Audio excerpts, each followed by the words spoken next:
Ammonia வாயு கசிவால் ஏற்பட்டுள்ள இந்த பாதிப்புகள் மிக அதிக அளவில் 40க்கும் மேற்பட்டோர் இப்பொழுது மருத்துவமனையில் அனுமதிக்கப்பட்டுள்ள சூழ்நிலையில் அவர்களுக்கு எந்த மாதிரியான சிகிச்சை அளிக்கப்படுகிறது?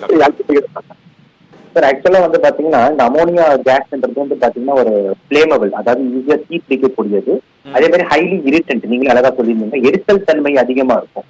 அது வந்து நம்ம காத்துல எவ்வளவு இருக்கோ அதை பொறுத்தோட எஃபெக்ட்ஸ் இருக்கும், நம்ம உடம்புல எவ்வளவு போதும். இப்ப நம்மளுக்கு உள்ள எனக்கு போகணும் அப்படின்னா எப்படி கான்டாக்ட் இருக்க முடியும் அப்படின்னு பாத்தீங்கன்னா அந்த காத்துல கலந்துருக்கிறதுனால எய்தர் கண் வழியா பட்டு போலாம், இன்னொன்னு வந்து மெயினா சுவாசம் வழியா நம்ம மூச்சை இழுக்கிறோம் அப்படின்னா அந்த மூச்சு வழியா அந்த அமோனியா காற்று வந்து நுரையீரலுக்கு போய் சேருது, அங்கிருந்து ரத்தத்துல அப்சர்வ் ஆகுது, ரத்தத்து மூலியமா வேற வேற இடத்துக்கு போகுது, நரம்பு மண்டலம், மூலப்பகுதிகள், கிட்னி, லிவர், வேற வேற இடத்துக்கு வந்து போகுது. இப்படிதான் அது உள்ள போகணும். இப்ப வந்து பாத்தீங்கன்னா கண்ணு பெயினா படுறதுனால டைரக்டா கண்ணு ஓப்பனா இருக்கு, அந்த மெம்பரேன்ல படுறதுனால பயங்கரமான கண்ணு எரிச்சல். அது பேர் தான் பாத்தீங்கன்னா கன்ஜங்டிவைட்டிஸ்னு சொல்றாங்க. அதே மாதிரி ஐரைட்டிஸ்ன்னு சொல்லுவாங்க, ஸ்க்ளீரைட்டிஸ், எபிஸ்க்ளீரைட்டிஸ்ன்னு சொல்லுவாங்க. இந்த மாதிரி கண்ணு சம்பந்தமா மெயினா ரெட்னஸ், எரிச்சல், தண்ணி பயங்கரமா வர்றது ரொம்ப கண்ணுல அதிகமா இருக்கு. இப்ப கண் மருத்துவர்கள் வந்து பாத்தீங்கன்னா அதுக்கு வந்து ஸ்பெஷலா வந்துட்டு லூப்ரிகன்ட் லிக்விட்ஸ்ன்னு சொல்லுவாங்க, மெத்தில் செலிடோஸ் இந்த மாதிரி. அந்த மாதிரி லிக்விட்ஸ் கொடுத்து கண்ணுக்கு இரிகேஷன்ஸ் கொடுத்துக்கிட்டே இருக்காங்க. அதே மாதிரி கண்ணுல டியர் எதுவும் ஆகக்கூடாதுன்றதுக்காக வந்துட்டு கார்னியல் ப்ரொடெக்டிவ் ட்ரக்ஸ், அதே மாதிரி ஆன்டி மைக்ரோபியல் தொட்டு மருந்து இதெல்லாம் கொடுத்து கண்ணுக்கு ரெஸ்ட் கொடுக்குறாங்க.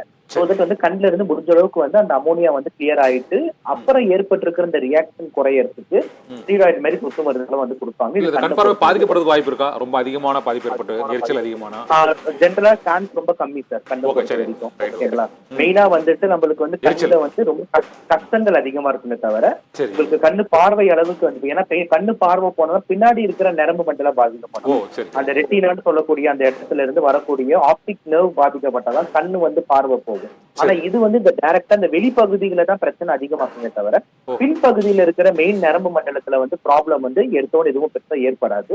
பார்வை பாதிப்பு வந்துகிட்டு சான்ஸ்ல மெயினா வந்து இந்த ரெட்னஸ் எரிச்சல்னால கஷ்டப்படுவாங்க, கண்ணுல இருந்து ஊத்திக்கிட்டே இருக்கும், இந்த கஷ்டங்கள் பயங்கரமா இருக்கும். அதுல மாற்று கண்ணு கொஞ்ச நாள் பிளர்ரா தெரியுது, இந்த மாதிரி விஷயங்கள் இருக்கும்.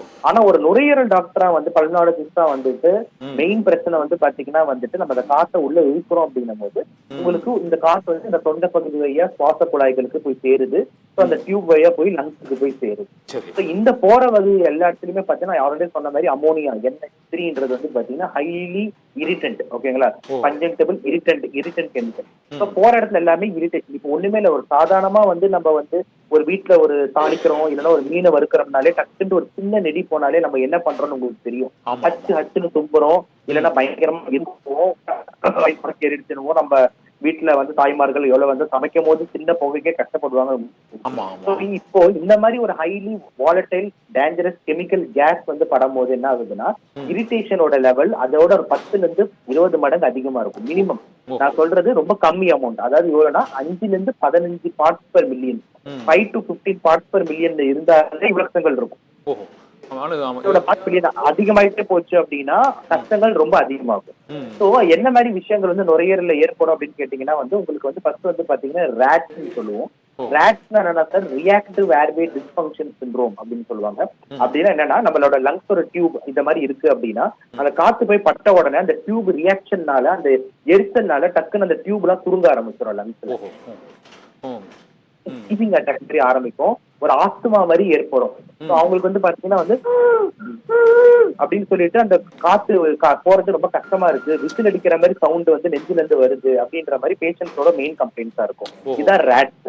அதே மாதிரி ரட்ஸ்ன்னு சொல்லி ஒன்று இருக்கு, reactive upper airway dysfunction syndrome. அப்படின்னா என்ன அப்படின்னா மேல் பகுதி, இது நான் சொல்ற கீழ் பகுதியில தான் அப்படின்னு வீசிங்க, மேல் பகுதி அடைக்கும் போது அவங்களுக்கு ஸ்பைடர்ன்னு சொல்லிட்டு காத்தே உள்ள போட்டு கஷ்டமா இருக்கும். ஏன்னா இந்த நான் ஒரு இடம் இருக்கு, அந்த இடத்துல அந்த இடம் வீசும் போது காத்து உள்ள போறதே கஷ்டமாகும் போது அவங்களுக்கு மூச்சு திணறலே ஏற்படலாம், பயம் அதிகமா இருக்கும், வலைகள் வந்து ரொம்ப கம்மியா இருக்கும், தொண்டை கட்டிக்கிட்ட மாதிரியே இருக்கும், ஒரு மாதிரி ஹோர்ஸ்னஸ் ஹஸ்கி வாய்ஸ்ல பேசுவாங்க அப்படின்ற மாதிரி ஒரு வாய்ஸ் வரும். ஓகேங்களா, இந்த மாதிரி இதெல்லாம் வந்து ரெட்ஸ்ல வரும். மேல கீழே இதை தாண்டி வந்து கொஞ்சம் அடுத்த லெவலுக்கு வந்து இந்த டியூபை தாண்டி லங்ஸ் பகுதியில போய் சேர்ந்துச்சுன்னா it can even lead to AR cancer. ஏன்னா முதல் 2வது ரட்ஸை மேனேஜ் பண்ண முடியும், ரேட்ஸ் வீசிங் ஆஸ்துமாவை மேனேஜ் பண்ண முடியும். லங்ஸுக்கு போயிருக்கு அப்படின்னும் போது that lead to something call ARDS. நுரையீரலோட டியூப் பிரச்சனை இல்ல, ஆனா நுரையீரலோட மெயின் பகுதிக்கு போச்சு அப்படின்னா நுரையீரல் வீக்கம் அடையுது, நுரையீரல் வந்து ரெட் ஆயிடுது. அந்த கண்டிஷன் பேர் தான் ARDS. அப்படின்னா என்னன்னா அக்யூட் ரெஸ்பிரேட்டரி டிஸ்ட்ரஸ் சிண்ட்ரோம். அதாவது சடனா ஆரம்பிச்ச நுரையீரல் ரணம், நுரையீரல் வீக்கம் அப்படின்னு நம்ம வந்து தமிழ்ல சொல்லலாம். சோ அந்த மாதிரி ஆரம்பிக்கும் போது அந்த நுரையீரல் ஃபுல்லா தண்ணி சேர ஆரம்பிச்சிடும், ரியாக்ஷன்ல ரெட்னஸ்ல தண்ணி சேரும். அப்ப காத்து பரிமாற்றமே ஏற்படாது. அப்ப அவங்களுக்கு ஆக்சிஜன் குறைய ஆரம்பிக்கும். அப்படி ஆக்சிஜன் குறைய ஆரம்பிச்சதுன்னா நம்மளுக்கு வந்து வென்டிலேட்டர், ஆக்சிஜன் கருவிகள் எல்லாம் தேவைப்படும். இதுதான் ஒரு டேஞ்சரஸ் காம்ப்ளிகேஷன் ARDS தான்.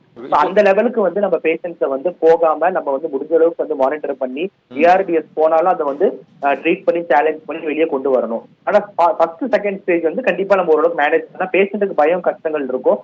முக்கியமா நம்ம என்ன சொல்ல விரும்புறோம்னா குழந்தைங்களோ இல்லைன்னா இந்த ரொம்ப வயசானவங்களோ நம்மளுக்கு இருக்கிற பிரச்சனை சரியா சொல்ல தெரியாது. நம்மளுக்கு லைட்டா கொஞ்சம் கஷ்டங்கள் இருந்தாலும் நிறைய குழந்தைங்க வெளியே சொல்லாதுங்க. ஆனா நீங்க கையை வச்சு பாத்தீங்கன்னா நெஞ்சில கருன்னு சவுண்டு கேட்கும். வயசானவங்க எல்லாம் விடுப்பா அப்படியே ஓட்டிக்கலாம் அப்படின்வாங்க. அவங்கள மாதிரிலாம் நீங்க லைட்டா இரும்பல் இல்லைன்னா லைட்டா கொஞ்சம் மூச்சு தர லைட்டா தெரிஞ்சா கூட உடனே பக்கத்துல ஒரு டாக்டர் போய் பாத்துருங்க. ஒரு ஸ்டெத்தோஸ்கோப் வச்சு கேட்டாங்கனாலே வீசிங் சவுண்ட் கேக்குது அப்படின்னு அவங்க கண்டுபிடிச்சிருவாங்க. சோ தட் இமீடியட்டா வி கேன் டேக் ஆக்ஷன். ஏன் சொல்றேன்னா ஸ்டார்டிங் ஸ்டேஜஸ்ல நம்ம வந்து அதை சமாளிச்சுக்கலாம் அப்படின்னு விடும்போது திடீர்னு சுவாச குழாய் சுருக்கம் அதிகமாகும் போது ஆஸ்துமா அட்டாக் ரொம்ப அதிகமாகும். திடீர்னு வந்துட்டு ARDS அதிகமாகும் போது ப்ராப்ளம் வரும். அதுதான் நான் சொல்ல வரேன்.